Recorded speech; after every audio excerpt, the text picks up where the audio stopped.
Okay, before watching this video, go watch my 2 other videos in the series about Mexican territory being given to the United States. You won't regret it. Okay, before we can explain America and Mexico's relationship, we have to explain the railroad. The railroad was first introduced in 1803 in the UK. Okay, guys, we're currently fighting Napoleon, the greatest general of the entire modern era. We need to help the war effort. So what have you guys been doing? Shoo! Shoo! The train also had origins in Germany, though with wagon ways, which just made it a more efficient wagon. And since steam hadn't been really realized, they pulled the cart on a track by a horse or mule. But anyway, the first big train line, known as the Baltimore and Ohio Railroad, was into being, and soon they crossed most of the country. With the additions of Mexican and Oregon territory, a transcontinental railroad became desirable as a more efficient route, but most companies could not cross the Rocky Mountains due to it, being rocky. Okay, back to the U.S. relations with Mexico. They weren't the best. The Treaty of Guadalupe, I'm always not going to pronounce that right, was not as exact as most hoped. After the Rio Grande, the border went in a straight line until it hit the town of Paso, where a line was drawn up to the end of the Gila River. It would follow the Gila River until it intersected the Colorado River, where another straight line would be drawn to the ocean. Okay, it was pretty clear. But Americans living on the Gila were not too happy. Many owned territory across the river and, don't like having to cross international boundaries to get to other parts of their land.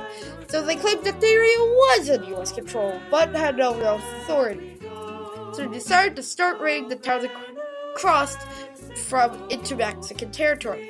Meanwhile, in America, a new president named Franklin Pierce came up, and he wanted to expand the U.S. in a big way, but mostly wanted to expand slavery, such in Cuba, which ended up failing. Okay, Spade, can we take the last major colony in the Americas and basically mark the end of your colonial empire? The Spaniards. A people that loves freedom will in the end be free. Spain, a country in Europe's Iberian Peninsula.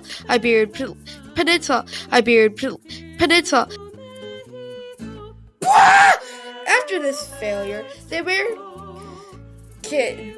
Franklin Pierce began supporting the Kansas-Nebraska Act, which basically threw the Missouri Compromise out the window. After this, the no phase was highly criticized and really needed a win.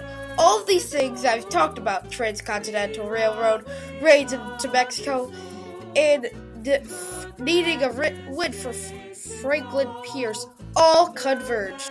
Soon, the mountains began to be a little problem for the railroad companies, and soon the railways began looking for flat lanes and they turned out to be in Mexico.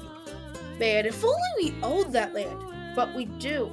What? Instantly, companies began looking at the American territory for a railway.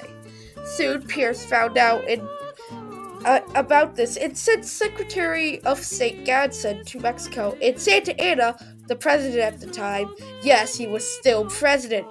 Santa Anna had lived in a surprisingly powerful life, with his peak when he hosted chicken fights and ate the losing chicken.